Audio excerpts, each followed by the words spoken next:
Who's going fishing Sunday? I am. Let's go. Let's go. I am. I'm in. What? Wait. Can you put that cat down? Yeah, the cat's in. I was trying to be a Bond villain. I apologize. Yeah. It's warm by this fire, Buck. We're not even in the fire. We need to jump in the current. We got to cool off in the current. I just want everyone to know, I mean, we say it all the time.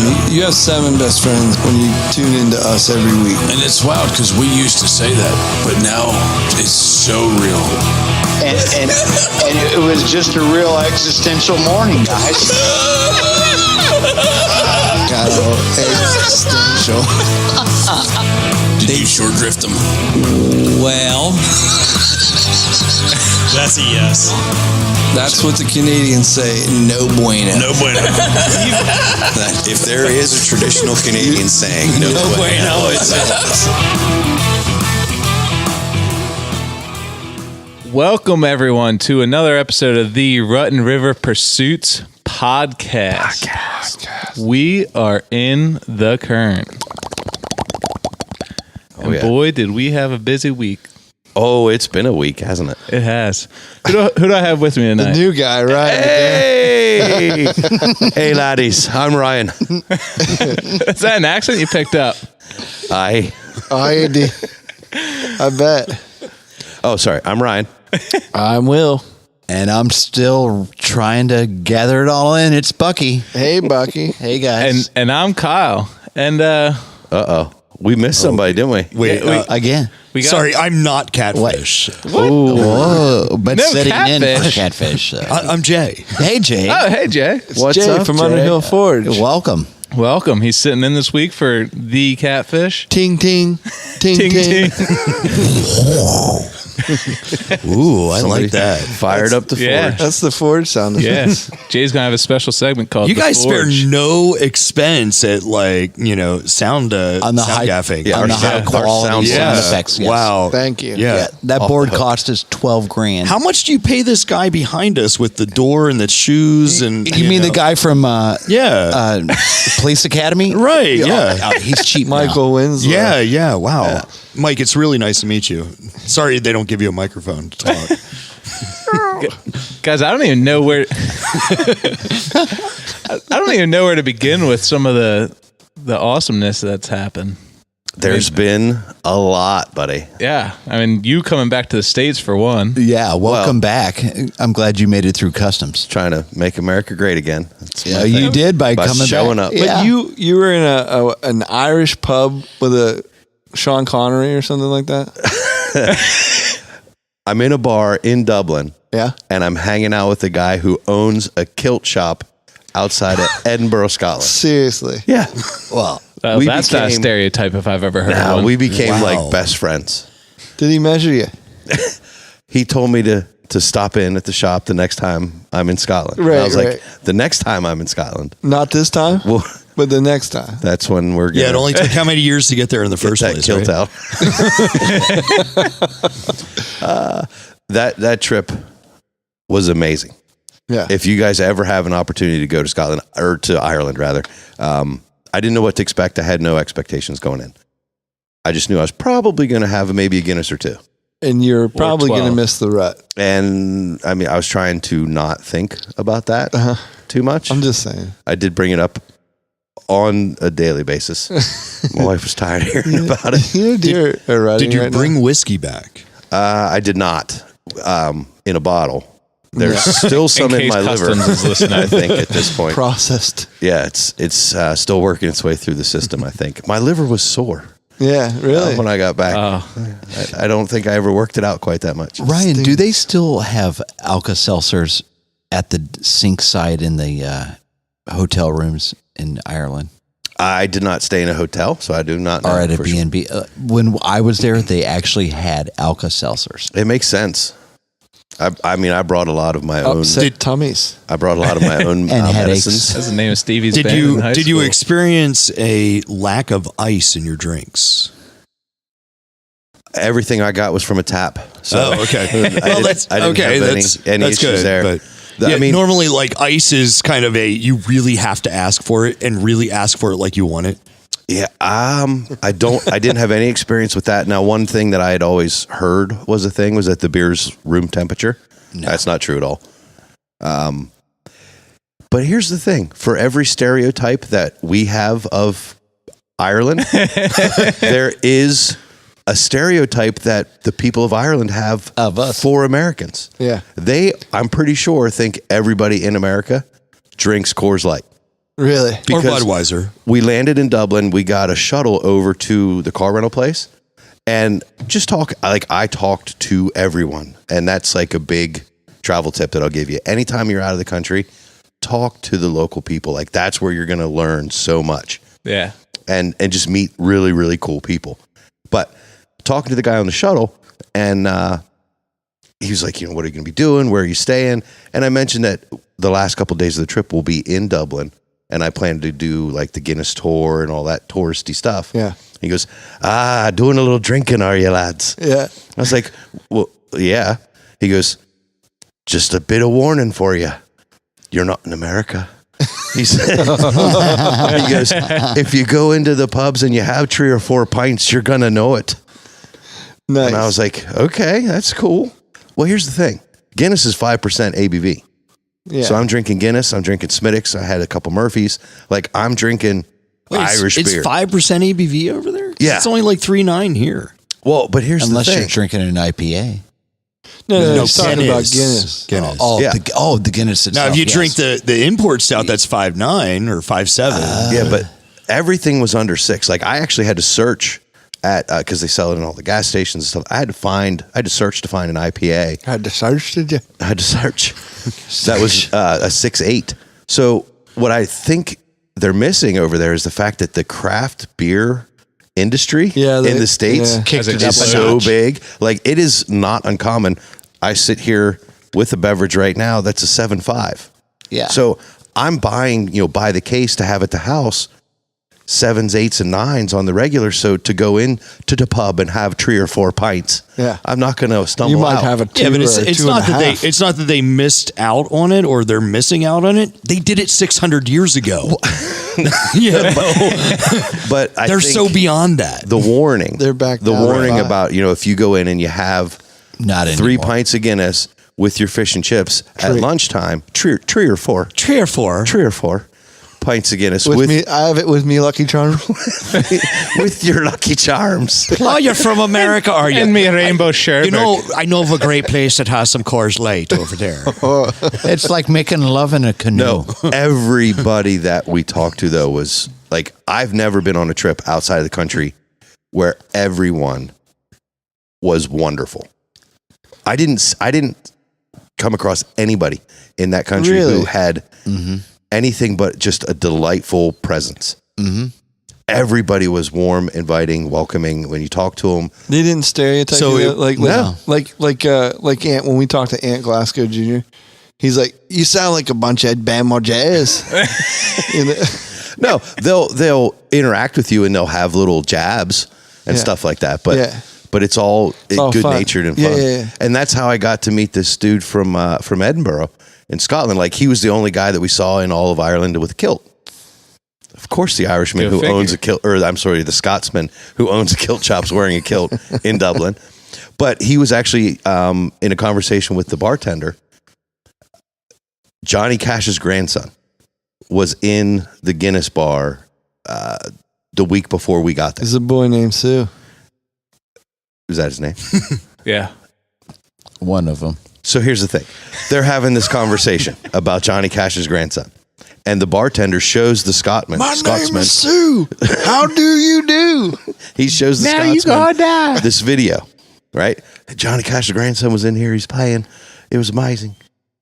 He's not from Australia. I don't know why he sounded like that. Actually, it sounded like you were from down south. But he's showing it, and the Scotsman's losing his mind. He's like, this is amazing. Oh, my gosh. Right? I get Right, it. so there we were, sitting in the pub. Right there, and Johnny Cash's grandson comes walking right there in Ireland. So he's watching this video, and he's freaking out about it. And I leaned over, and I'm sort of watching the video over his shoulder, and I said, well, that's not Johnny Cash's grandson. I'm Johnny Cash's grandson. and this dude's head whipped around. He's like, you sound just like him. And he just like lost his mind. So then we became best friends for 2 hours. Yeah. Did you explain to him that everybody in America sounds the same? Pretty much. Yeah. Okay. Yeah. It was a good time. Very good time. Looked fun. Biggest takeaway from Ireland, with the exception of 2 species, there's towels at the hotel. There's no game animals In Ireland? There just isn't. There's 2 species, and I'm going to talk about them real briefly. Roe deer. But it looks like the perfect place for white-tailed deer to survive and thrive. Yeah. The only reason that they don't is because the roads are so narrow, and there's no berms, and everything's got hedgerows. So all a deer would have to do is stick its head out and it's going to get clipped. So that's the only reason I can attribute to the fact that there's no deer, white-tailed deer. Well, I was going to say, don't they have some stag? Red stag? We did see some stag in southwest part of the country, but in the airplane, like the rest of what? Southwest. The southwest in But Airline. they're huge, though, right? Like they've got huge racks. They were like mini elk. Yeah, like a shrunken elk. They were amazing. And we did see some actual wild sheep, some mountain goats, whatever subspecies of goat that is. I got some neat pictures of those. I know you boys got into some pheasants. Couple. A few. I saw more pheasant walking around in Ireland. Really? Than I've seen hunting here. Now, that's only because I didn't get just to go saying hunting with you Danny, went- Lise, and Karma. Right. Maybe if I'm out with Danny, Lise, and Karma, I'd see more. Otherwise, I say go to Ireland. You're just saying that And because walk you around. went to you probably went to the drunken pheasant.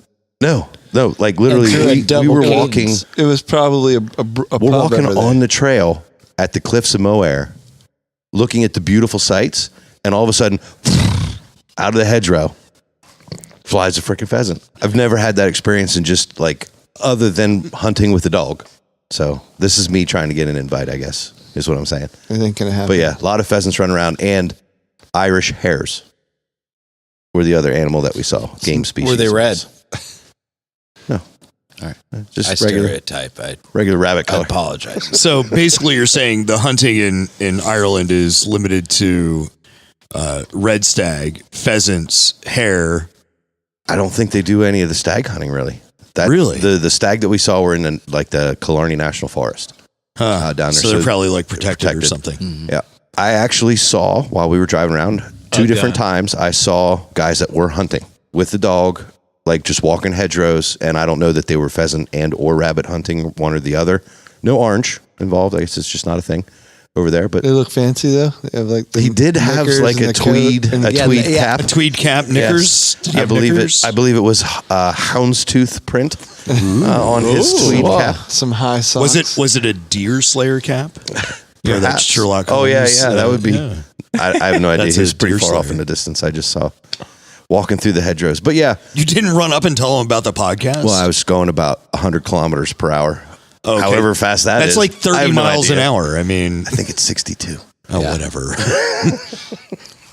We're not here to do math. Yeah. We're not good at Don't that. bother me with that trivial stuff. All I know is my car gets 40 rods to the hog's head, Whoa. and that's the way I like That's it. that's the king's measurements there. So the long and short of it is, great trip. Very Beautiful cool, sights. man. Welcome Beautiful back. sights. Welcome back to the States. I missed you a little bit. You missed out on some pretty epic deer hunting. That's what I've been hearing. True. I did manage to, settle the pin one time. Yeah. Since I got home, I had 2 days left of hunting. I had the last Saturday and then the last day, I totally forgot about that. and I was able to get the job done. This is probably going to be your episode, it sounds like. No. No, I'm trying to get my stuff out of the way so we can get to it. 'Cause there's some important stuff that we're going to be talking about. Yeah. But the last Saturday, that evening, I was able to harvest a doe during archery season. So, Congratulations, bud. I was fortunate enough to be able to do that because my son was unfortunate in his efforts. He actually missed her and chased her right to me. Really? Yeah. Poor little feller. So the old sharpshooter was I don't know. I look at it. I'm happy and I'm proud. At the same time, I was glad he chased it to me. He decided because of the Happy and high winds. Proud for myself. Yeah, happy and proud for myself. He didn't want to take his bow. He was just going to go with the crossbow. Right. He was worried about the wind and stuff like that. And he hasn't shot in the wind. Smart. Regardless of his, the logic behind it, he was being responsible. Right. He's trying to do so that's the right that's something thing. to be proud of. And then it kind of bit him too because he's a left-handed shot and the deer came in over his left shoulder. He couldn't get turned.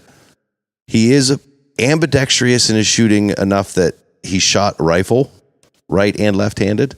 So he thought he could pull off a right-handed shot with the crossbow, and he actually just shot underneath her and chased her right to me.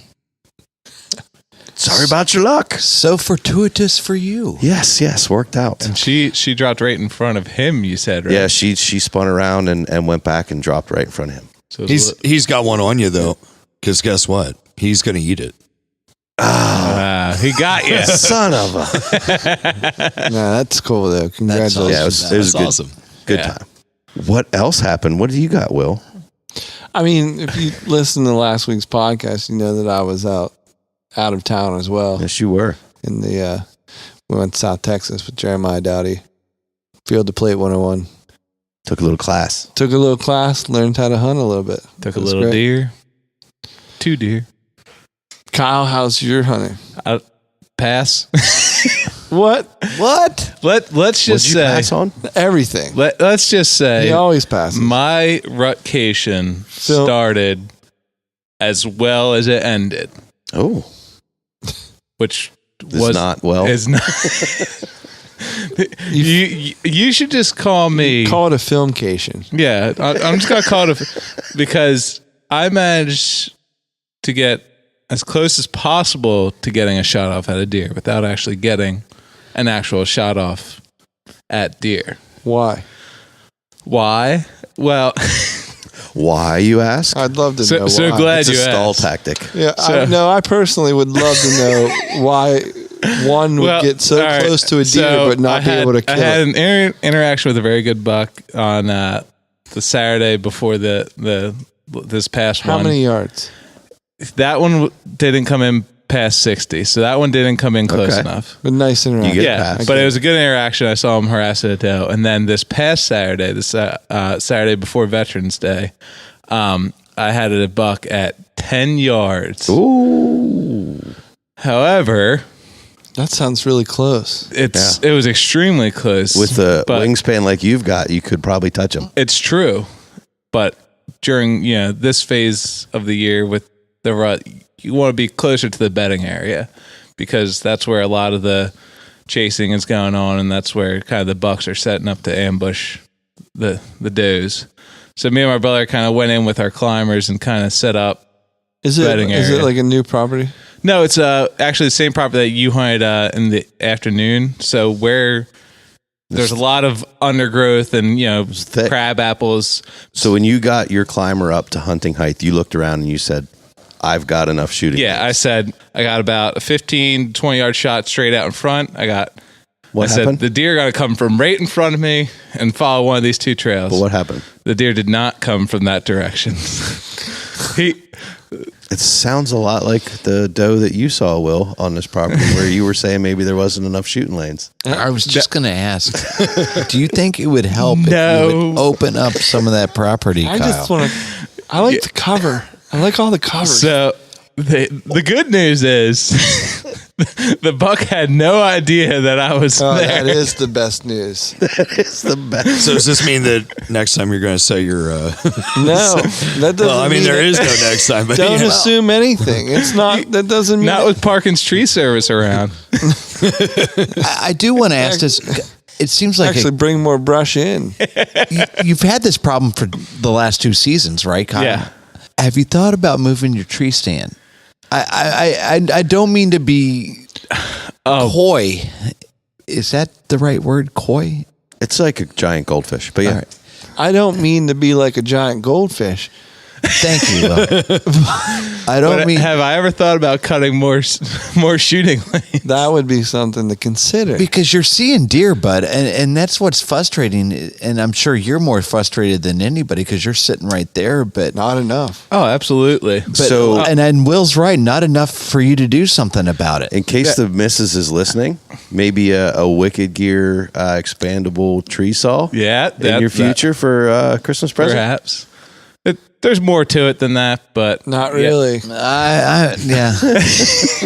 I'm just a novice, and I've learned some opposite things here lately. That's my story, and I'm sticking to it. Hey, Just giving you a hard time. any rutcation, even if it doesn't end in any shots fired, is better than a week of work. It's true. A bad rotation is better than any good day at work. Absolutely. At least you were outside, bud. Absolutely. A bad rutcation. At least you're out there. Speaking of tree stand placement, Phil, you kind of Someone was up in a squirrel nest. you got up a little high in a tree stand this weekend. Let's didn't don't get ahead of ourselves, though, guys. Jay, did you do anything? Actually, how's deer hunting? I did not do any deer hunting. you? Oh, what? Well, hey, I'm a small work game on that. guy. I enjoyed getting out and I enjoyed taking my gun for a walk. I will say, instead of harvesting something, I actually lost something. My nice IP68 certified military grade cell phone is somewhere up on state game lands near Mount Gretna right now.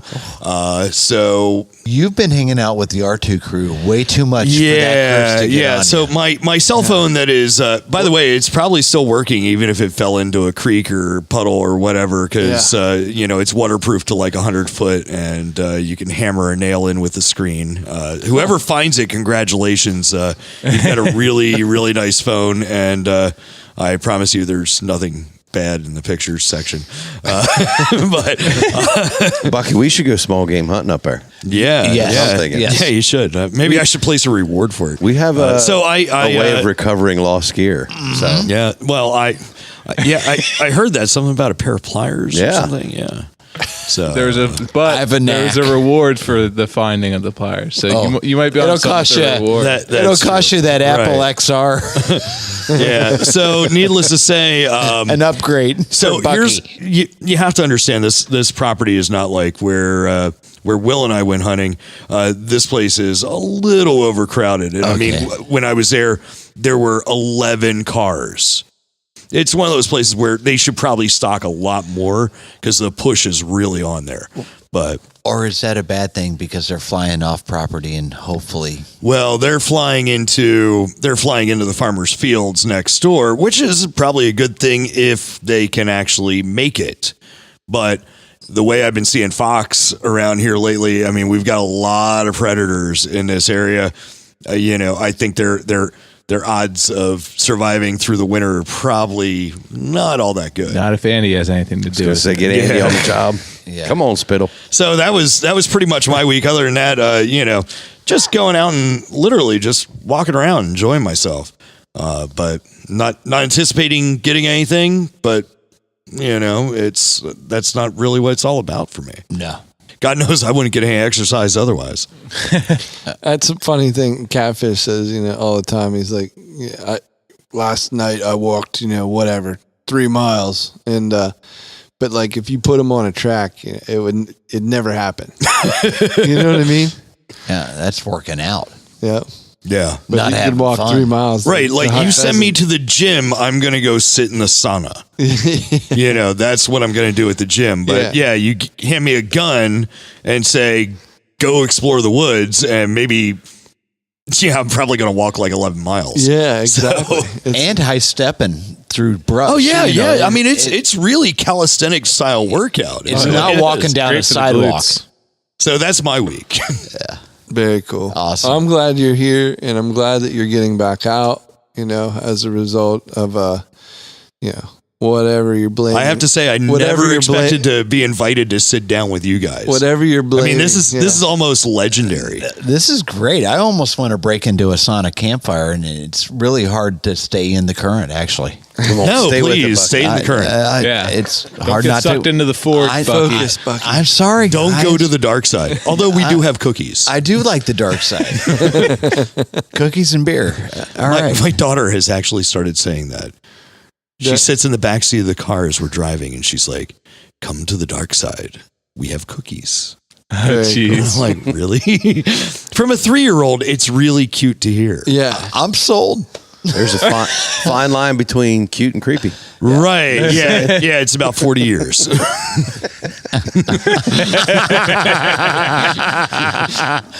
That's good. So, then there were 2. I got out with catfish. We hunted some pheasants this morning. I saw that. Pheasants are still, it's still going strong. But it's a little bit. You're not seeing the guys now. I think everybody's starting to get ready, getting the itch for rifle season, things like that. Plus the temperatures are dropping. There's a lot of factors for it. And I'm going to go hit it during the snow tomorrow. Yeah. Oh, you should. I'm going to. I think you'll have a lot of fields to yourself. I do too. Because we did this morning.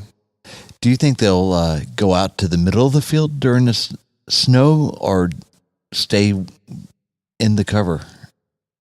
I think they'll hit a lot of those tall grasses. I mean, yeah, I think it's gonna be some cover. I haven't hunted pheasants in the snow. See a lot of pictures. It's a beautiful time to be out, but I know that's not catfish would be a better ask. Yeah. Well, and part of it too, the birds in PA are somewhat unpredictable. Yeah, sometimes they'll just run for. Yeah, well, that's the thing. There's a lot of them that would rather run. Yeah. To your point, that would rather run than fly, and it makes it all the more difficult. Absolutely. We were actually watching it this past week when I was out. We were actually watching birds running in front of the dogs. And I mean, it's literally like, here goes the dog, and about 5 foot ahead of it, you can see the bird, and they're all like, they wouldn't flush. Yeah. And I mean, but down where catfish was, I mean, with Karma, Karma's, come on. I mean, Karma's Karma. Yeah, right. Love you, Karma. We love you, Karma. There's a reason why catfish loves that dog. And I mean, she does. She kicks him up, and it's beautiful to watch her work. Yeah. But, these dogs that I was with this past week, and nothing against them. It's just these birds had these, it's also soybean fields, so much easier to run through. It's not that thick stuff that we were in where, they've got no other place to go but up. Right. The soybean fields are just running, but it was pretty comical going, boy, there they are. They're like 5 or 8 feet in front of the dogs, and we hunted with Karma this morning, and she kicked up a hen, and as catfish and I are completely distracted with this hen that was too far away, and maybe 5 feet from catfish, a cockbird jumps up. And, oh, jeez! And just totally throws us off guard. And I was, he was in the middle of the field. It's one of the more narrow patches, and he was in the middle, and I was on the top side, and it just.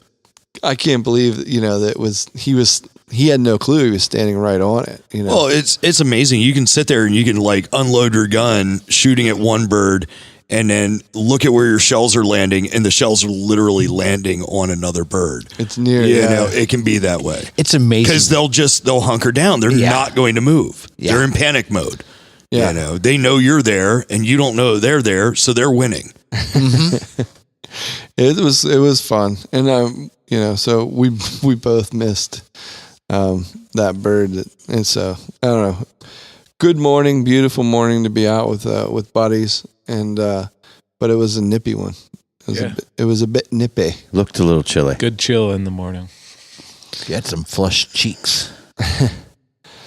Let's jump into this one. Yeah. Bucky got invited to Heartwood Outdoors on his first. That's right. Like not his Real. not his first archery hunt, but his first like Deer camp. Like his first, Like I've never experienced that, guys. Yeah, a camp environment is different. Yeah. That For sure. the archery experience. Let's back up. I was very fortunate and blessed to have the opportunity to have a hunt provided to me by Heartwood Outdoors with Tracy Groves. Yeah. And we could give Tracy all the accolades in the world as far as his hunting capacity and his knowledge. Brilliant, right? Yeah. I learned so much on the technical aspect of just hunting. Did any of it go over your head? Probably half of it, because I don't even realize it was education. I think you're being generous on your part. Like he is so like everything. I mean, it comes at you. Just knowledge just comes whipping at you. It's like a flying like in a Lamborghini, and you're watching it. Where you're traveling On the knowledge highway. To You're on Tracy's a knowledge benefit- highway, and there's telephone poles whipping by. and One of those guys that has forgotten more knowledge than you'll ever know. yes, It seems like it. But what for Tracy's benefit, for people like me, the novice guys, Tracy will put his inner dialogue on a loudspeaker, if you will. That'd be dangerous. So, if I did that. so when he's doing things, at least with me this weekend, he was telling me what and why, the rationale of what was going on every step of the way. So I knew what he was doing, why he was doing it at that time in that position for this time of year. Right. And it's like, holy cow, I need to have a pen and paper out more than this bow at this point. And this is going to be a theme, because this was the entire weekend was learning, but getting this great experience, guys. And I get there on the Thursday night, travel after work. I'm excited. I roll into camp. Tracy's there to meet me. We immediately get all my stuff out within 5 minutes, and we're inside the door, and we're looking at the map. And he has this huge 4x5 map, Will. 4 foot by 5 foot map of the property. There's two. One's topographical and one's like an aerial. Yeah. You can see the clumps of trees and he has it mapped out where he has it marked, where all the trails are, color coded, as well as where he has tree stands and blinds and stands, food plots. This place is so well managed. He might as well read me A Christmas Story and being a 3-year-old, because when he put me to bed, I couldn't sleep, guys. I couldn't. Like, I was up sugar plums. Every half hour. My eyes were popping open. I couldn't stay settled.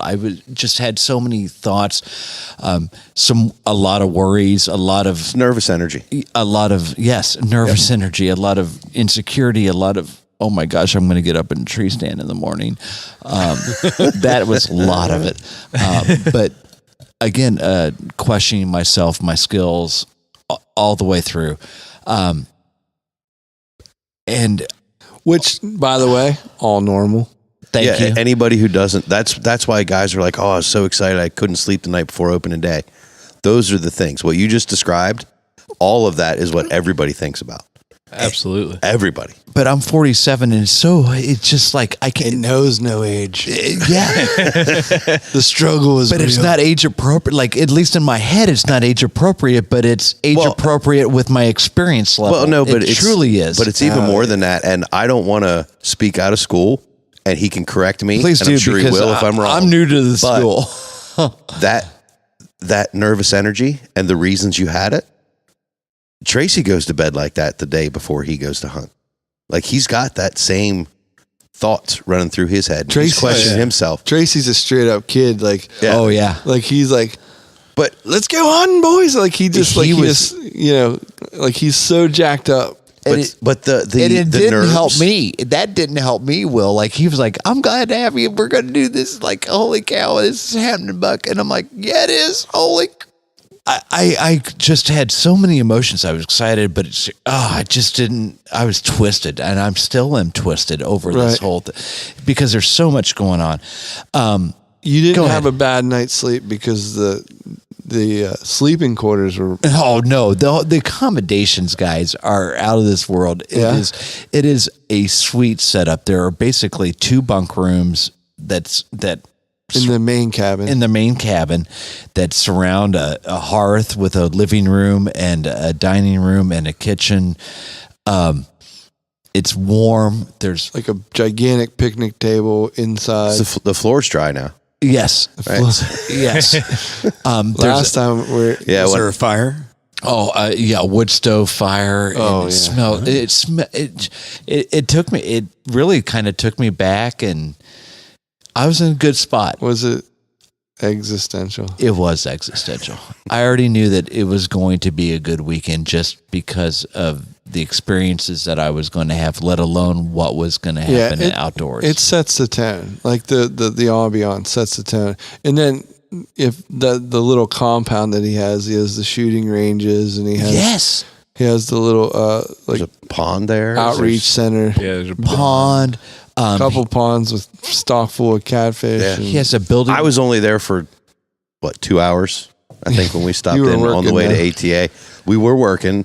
There was a little bit of issue with one of the pipes, but we got that all squared away. And just the couple minutes that I was there, it was camp. It has that feel. It's an amazing place. And the facility, like Will was saying, there's a rifle range, there's a pistol range, there's a range for your bow, archery range. Hopefully, if you harvest, he has a meat processing house with a great setup with a winch, and so multi-purpose. They can have little groups to big groups. Yep. The facility, the pond, and the wildlife that we saw there. Tracy, unfortunately, is tortured because he's, his whole mission is to introduce, people, either reintroduce them into the outdoors or just, get them out and give them a nudge. And so, like, if you're there, you're going to see something. You're going to, I walked out in the morning and saw a flock of turkeys. It really does, touch it. In a special way, but to him, it's just, that's his whole, it's purpose. his baby. You know what I mean? So like, there's not enough deer, there's not enough turkeys, there's not but you're seeing them constantly. Oh, yeah. And he's exactly, bless his heart. Yeah, you're like, I'm sorry, like I saw 19 turkey in one group. Yeah. Well, that's more than I saw all turkey season. Of course, my turkey season's only three days long, and right. Oh man, I saw a bunch of them way before, the day before. You see them before and after. Then they went to Florida, I think. and when we saw them, we did ask the young man that was with us, Hunter. Hey, look up. Did turkey go out yet? we did consider it. All of our turkey probably went down there. And that was during the rain on Friday. I mean, we did have to put up with some rain. So I got very little stand time on the first day, but I learned a ton from the first day. And because of the first day, we were able to take that opportunity to hone in some more things in preparation for Friday. Did you see deer the first day? Oh, we saw a deer. That property has deer on, and if you can't see a deer, then you're not sitting still enough. And even for me to say that is amazing, guys. Sure. I saw plenty of deer, doe, buck, far off, up close. Just things just didn't work out that first day. Gotcha. But to the point where it wasn't a wasted day, and I'm going to get to that at the end. That what I've ultimately learned, that there's no wasted day outdoors. In fact, you need more wasted days than you do good days. So you learn. So so you got up in the stand for the first time. You got down out of the stand for the first time. That was and these are lock ones that you're in. Yes, and I did tell Tracy that first day when he got me up, I'm glad we got up so early. He said, "Why is that?" I said, "Because it's so dark. I don't know how far I'm up right now." That was my honest. And do you have a trepidation for heights? I mean, Jay, I get a nosebleed if I stand up on this chair. Wow. Yeah, I'm not, I'm not a coordinated person. I guess I'm not. I'll trip over my own air. See, I have a problem with ladders, but a tree stand, on the other hand, it's like, I don't know. It's securely fastened to a tree that has roots way deeper than, you know. I'm completely with you there. I trust the tree. I don't trust Bucky. That's the problem. Like, I have faith in everything else. I have faith in the manufacturer. I have faith in the product. I have faith in the good Lord's tree that he's put there. I don't have faith in Bucky, and I'm proud of you for making it happen. Yeah. And then it rained. I mean, that was another little experience. It was kind of disappointing, but I got to experience a tree stand in the rain. Again, everything was a win for me because you don't know what you don't know unless you're out there really doing it. I've only been in a ground blind. Sure. And in a ladder stand. And a ladder stand, but not like the big boys do, because that is. You get down on a stand, and then he wants to see you shoot, right? Yeah. And we got rid of my kisser button. Okay. He wanted me to have less of a distraction and just to concentrate on anchor point, nose, aim. Okay. And to try to keep it simple. I need a lot more time preparing, and that's what I learned to appreciate through this weekend was just not the time to prepare to shoot, to make the shot. You have time preparing to where you put your deer stands, to where the deer just naturally travel, not only in the summer, but in the winter. And, where are those natural formations? I kind of started honing in that. If you think you're a good archery shooter standing on the ground in 80-degree weather, then you need to practice 20 feet up in some wind, being a little chilly. Yeah, it's the target archer versus, totally. Yeah, it's way different. Yeah, and then maybe practice on target panic too. I mean, that's the other aspect. How do you prepare? How do you guys prepare for that? I don't think there is anything that can prepare you. I mean, I know at least for me, like every year, like I could be as confident as can be shooting in my backyard, but until I actually get the shot off at a deer and like recover that deer, like my confidence level is down here until I actually make a shot that season on a deer and recover it. But I don't celebrate until I have it recovered. Yeah. I never feel good until it's. I watched that doe that my son shot at. Mm-hmm. Take a couple of steps, like run, look back over her shoulder, back toward him, and then continue down the trail. She was 11 yards, perfectly broadside from the base of the tree. This was a chip shot beyond chip shots. And I already have the bow in my hand. My release is on the loop. And from the moment that I raised my elbow and started to draw, I blacked out. I can't tell you what happened. I mean this in all seriousness. Yeah. I do not know what happened until I saw that deer spin and take off and cross the creek and pile up. Like, that's why you have to practice to the nth degree. Everything becomes muscle memory, because if you don't have it ingrained in you, you will lose it. Yeah. In the moment of truth, because I do not remember any of it. I think, and that's my problem for the postpartum, if you will. I think that also, like, what I had an opportunity to do in Texas was I had a lot of scope time in between shots, so like, in Pennsylvania, like these shots, or Maryland or whatever, big woods hunting, you don't have long, you know what I mean? No. So it becomes very quick and very apparent when it's going to be time.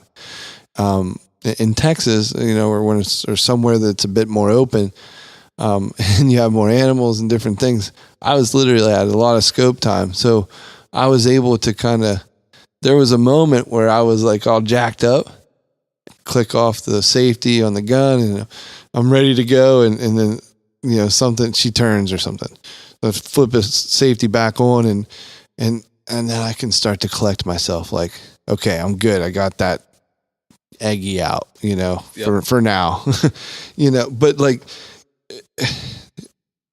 but it's completely different here. I mean, like those moments where they're coming in and there's a window, especially with Kyle, there is only a tiny window.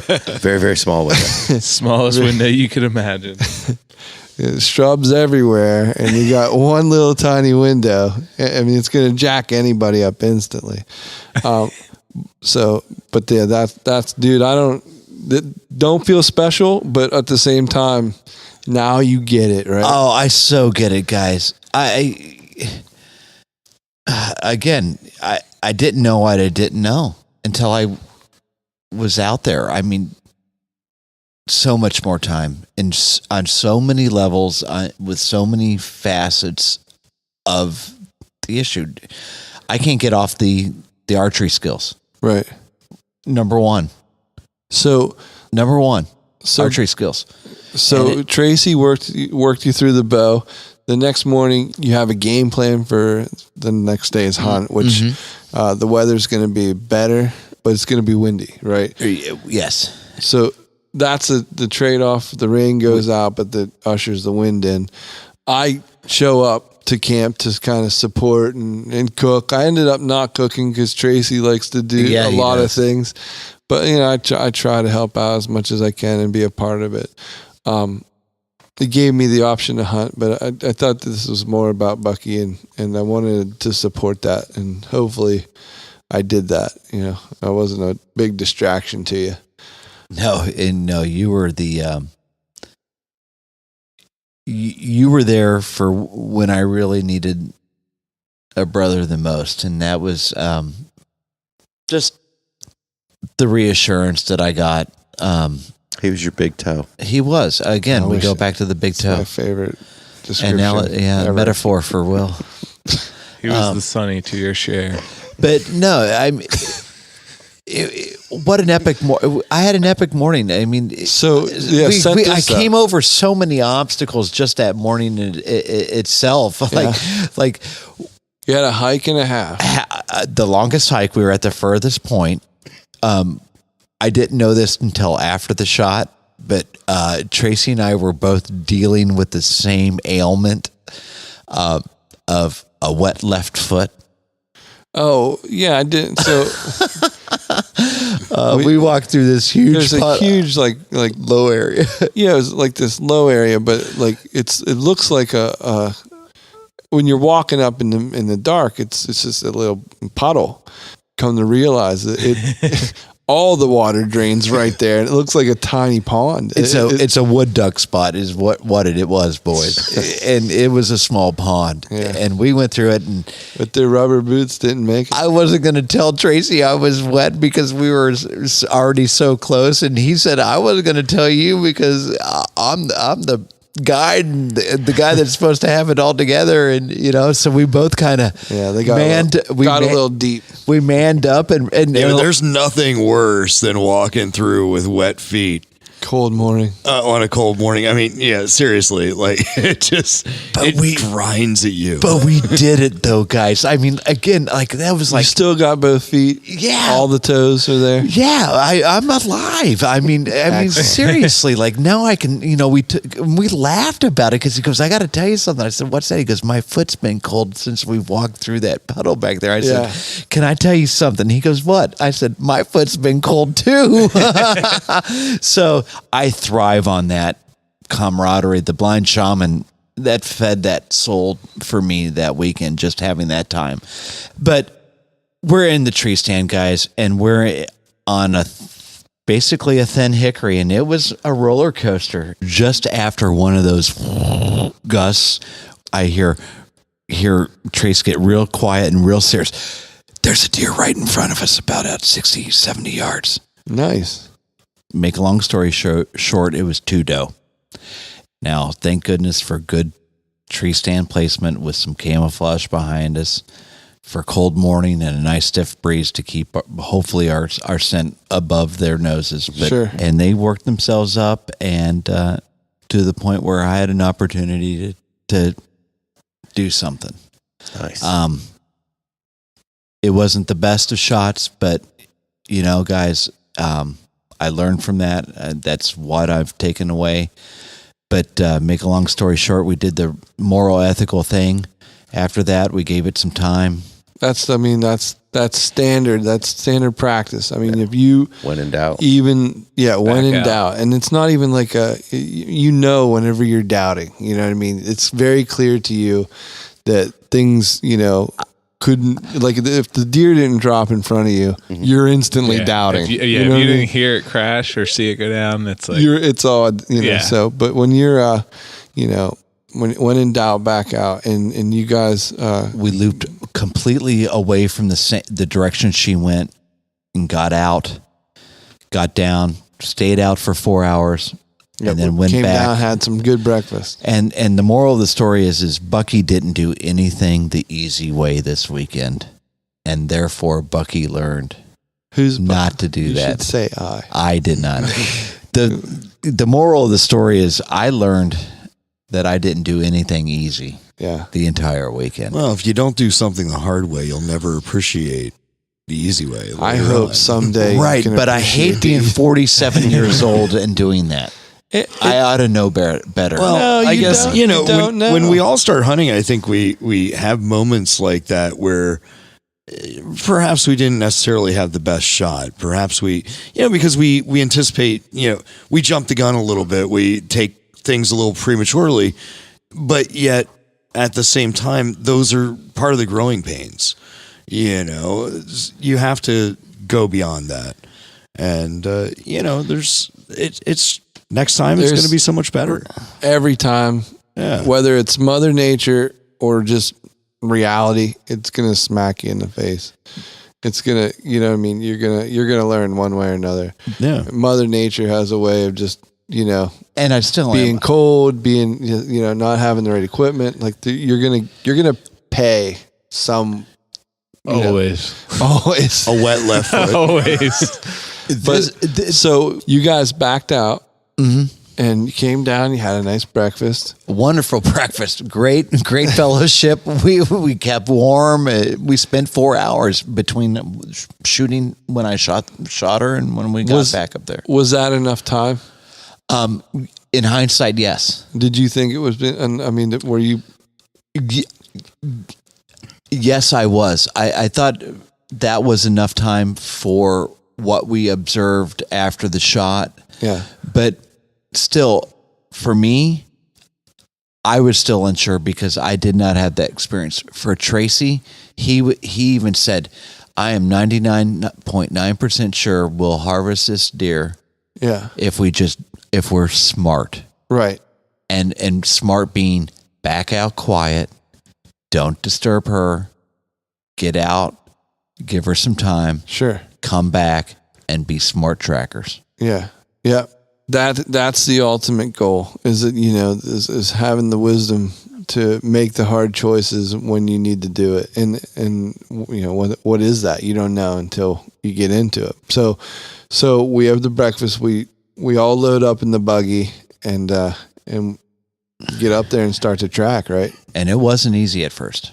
This was a hard trail, I'm not going to lie, but do the due diligence, you know what I mean? You're going to, I don't know. Instinctually, it just started to. Takeaways from this tracking experience: never, ever, ever go further than one pace, 3 feet away from last slow is fast sign. Yeah. And if you go more than that without seeing the next sign, you need to circle back. Always remember, circle back to that last sign. Yeah. It's so important. Be slow, be diligent, be patient. And that's another thing I need to mention. Everything with deer hunting, I've learned you've got to be slow and diligent at, from your scouting, from your prep in the summer, from when you walk out to your stand, from your shot sequence. Everything is slow in archery hunting. When you're walking, when you're on the trail, when you're tracking deer, you don't want to haphazardly kick the. You know what I mean? You have to be deliberate in where you step. It's so slow and slow is steady and steady is fast. Everything is slow in deer hunting. I don't know one thing you do fast. And I don't think there is one. other than when I do it. Load the truck. Yeah. But long story short, what a great experience. What a overall positive feeling for me, because I'm taking the stuff that wasn't the best for me. Yeah. But I'm learning. Yeah. And I'm not going to make those mistakes again. Well, and I'm not going to allow myself the opportunity until I put some things in place. Ultimately, we ended up, she went 250 yards and it took probably 2 hours and 50 minutes to go that distance, and one of the things that I kind of learned, I don't know that there was 4 of us, and the way we did it, I don't know that one guy would have found that deer, because it would maybe taken longer or whatever but like if one person lost the trail, the next person that could see would just take up, and then the next person would jump in there, and everybody played their role. Yeah, I agree. I go back to slow and steady. Yeah, won the race. I'm so confident in that fact as far as tracking. How relieved were you when you found her? Are you trying to elicit that same response? Because it could have. I was so relieved. I could not allow myself to ultimately enjoy that hunt until that happened. Yeah. I was very relieved because, as you know, and we've shared, and I looked up at you right after I had my moment with that animal, with that doe, and said, I've been looking for her for 3 years. Yeah. Since I lost that one 2 years ago. That's been something in the back of my mind.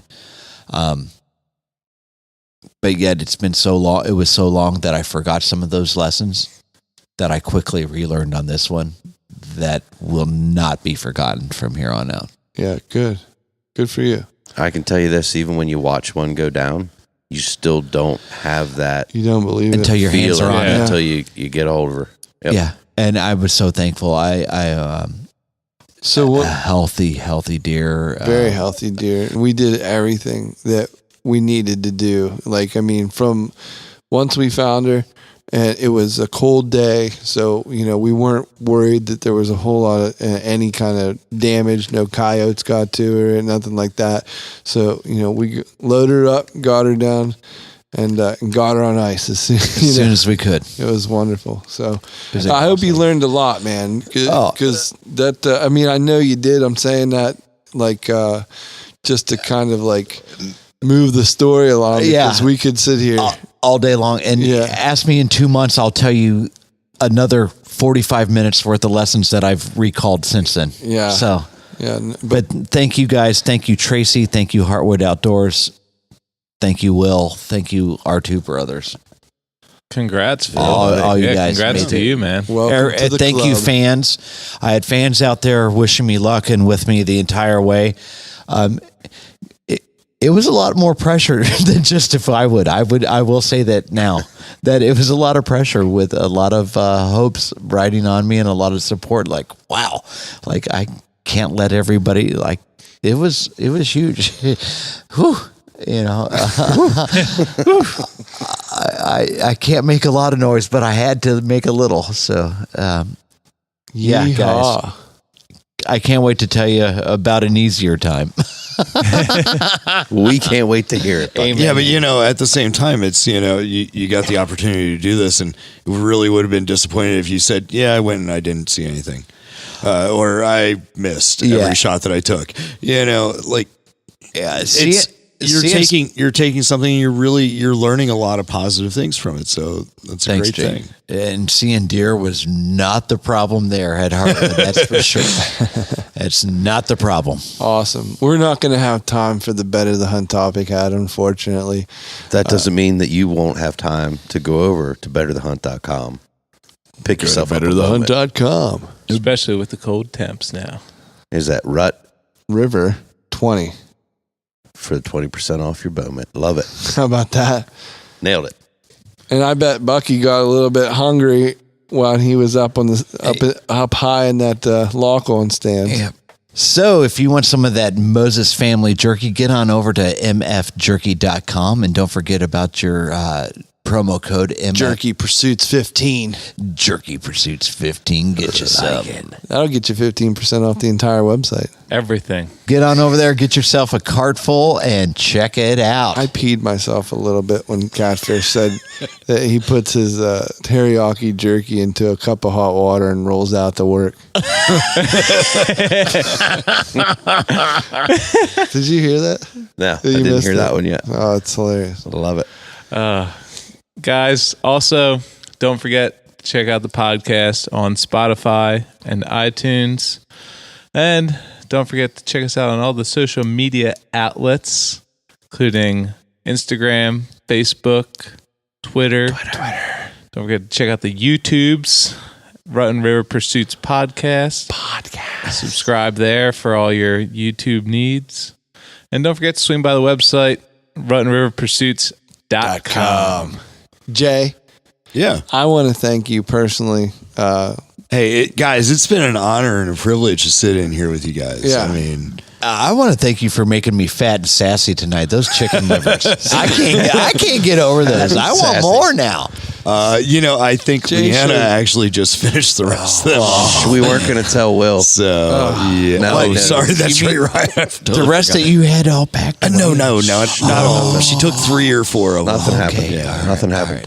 Well, Jay, we appreciate you being here, bud. For those folks who have not yet attended, I'm in that group, one of your classes. What can we find out more about Underhill Forge? You can go to underhillforge.com. You can also follow me on Instagram at underhill_forge. And my apprentice takes care of some Facebook thing that I don't have time for that. The heck. Ain't nobody got time for that. The heck. Yeah. Well, I mean, come on. If I was sitting on Facebook all the time, I wouldn't be able to go out hunting Or forging. or fishing.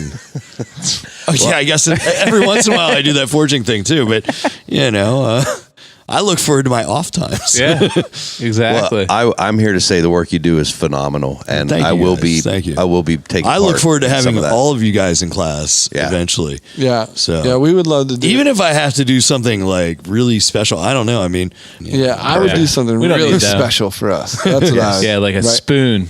yeah. Yeah. Oh, we could do a spork making class. Oh, No, that'd be cool. yeah. I bet. Pound that one out. I've seen the tongs this guy makes. They're impressive. He can the He scalloping. can pound out that scalloping. Pure Oh, stainless, it's too. amazing. It's like he pressed it. Yeah. It is impressive. I do have a 30-ton hydraulic press. Do you? Yes. Dang, dude. Now you're just showing off. Yeah, well, Think of all the pennies we could flatten with that thing. I know. All right, guys. Love Thank it. you so much. Thanks, guys. See you, boys. Thank you. All right. Wear that tree stand safety harness. Or rig 'em weedless. Either one. You're listening to the Rotten River Pursuits podcast. You're in the forge. That's right. Ting, ting, It's ting, time. ting. Ding, ding. Oh, man, I should have wore my Get It Hot and Banging. He shows the Scotsman this video, right? Johnny Cash's grandson was in here. He's playing. It was amazing. He's not from Australia. I don't know why he sounded like that. Actually, it sounded like you were from down south. But he's showing it, and the Scotsman's losing his mind. He's like, "This is amazing! Oh my gosh!" Right? I get Right, it. so My there accent. we were, sitting in the pub. Right there, and Johnny Cash's grandson comes walking right in. Right there in the aisle. So he's watching this video, and he's freaking out about it. And I leaned over, and I'm sort of watching the video over his shoulder, and I said, "Well, that's not Johnny Cash's grandson. I'm Johnny Cash's grandson." and this dude's head whipped around. He's like, "You sound just like him," and he just like lost his mind. So then we became best friends for 2 hours. Yeah, yeah.